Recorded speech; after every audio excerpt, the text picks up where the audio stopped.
চারু ম্যাডামের মেয়ের কাছে ক্ষমা চাইতে এলো দীপা। দীপা ভাবলো আমি শুধু শুধু মেয়েটাকে ভয় দেখিয়ে ফেললাম, তাই তো চারু ম্যাডামের বাড়ির ঠিকানা নিয়ে চারু ম্যাডামের কাছে ক্ষমা চাইতে এলো।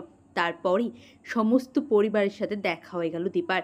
হ্যাঁ বন্ধুরা, অনুরাগের ছোঁয়ার আগামী পর্বগুলিতে এমনটাই হবে। চ্যানেল নতুন হলে চ্যানেলটা সাবস্ক্রাইব করে দেবেন। দীপা তো বুঝতে পারছো না যে ওই মেয়েটা তো আমার মেয়ে নয়, আমি জানি, তাও কেন ওই মেয়েটার প্রতি এরকম একটা টান আমি অনুভব করছি। হে ভগবান, আমার কি হয়েছে? আমার কেন এত সোনার কথা মনে পড়ছে?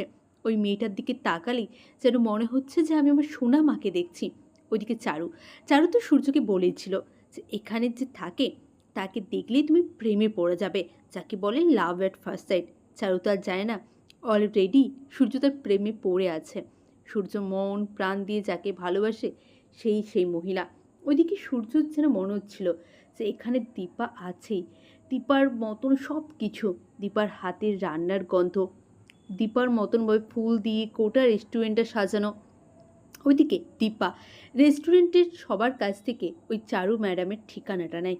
দীপা ভাবে না, আমাকে যেতেই হবে, কাজের ফাঁক করে একবার যে ম্যাডামের থেকে সরি বলে আসবো, আর ম্যাডামের মেয়েকেও বলবো যে আমার ভুল হয়ে গেছে। ওইদিকে স্যার বলে যে ঠিক আছে আপনি বেরোতে পারেন, তবে 1 ঘন্টা, 1 ঘন্টার মধ্যে কিন্তু আপনাকে ফিরে আসতে হবে, না হলে আপনি জানেন তো যে আমি কাজ সম্বন্ধে কতটা পাংচুয়াল। দীপা বলে না না স্যার, একদম আমি 1 ঘন্টার মধ্যেই ফিরে আসবো, আমার খুব একটা বেশি টাইম লাগবে না। তারপরে দীপা ভাবে আমি জানি না আমাকে জীবন আর কি কি করাবে, জীবন আর কি কি দেখাবে। একটা অচেনা অচেনা মেয়েকে জড়িয়ে ধরে আমি এরকম করলাম। আমি জানি না আমার মাঝে মাঝে মাথাটার কি হয়, আমি আমার মাথায় ঠিক রাখতে পারি না।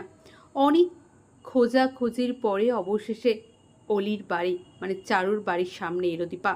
বাড়িতে ঢুকেই প্রথমে এসে সূর্যকে দেখলো। ওইদিকে অলি অবাক হয়ে গেল নিজের মাকে দেখে, কারণ সে তো বলেইনি, সূর্যকেও বলেনি, চারুকেও বলেনি যে তার সাথে দীপার দেখা হয়েছিল। কারণ সে খুব ভালো করেই জানে যে সে যদি বাবাকে বলে বাবা আমার সাথে মায়ের দেখা হয়েছিল, তাহলে বাবা মায়ের কাছে যাবে, তাই সে কাউকে কিচ্ছু বলেনি। হ্যাঁ বন্ধুরা, অন্য কিছু আর আগামী পর্বগুলিতে আপনারা এমনটাই দেখবেন। অনেক ধন্যবাদ সকলকে।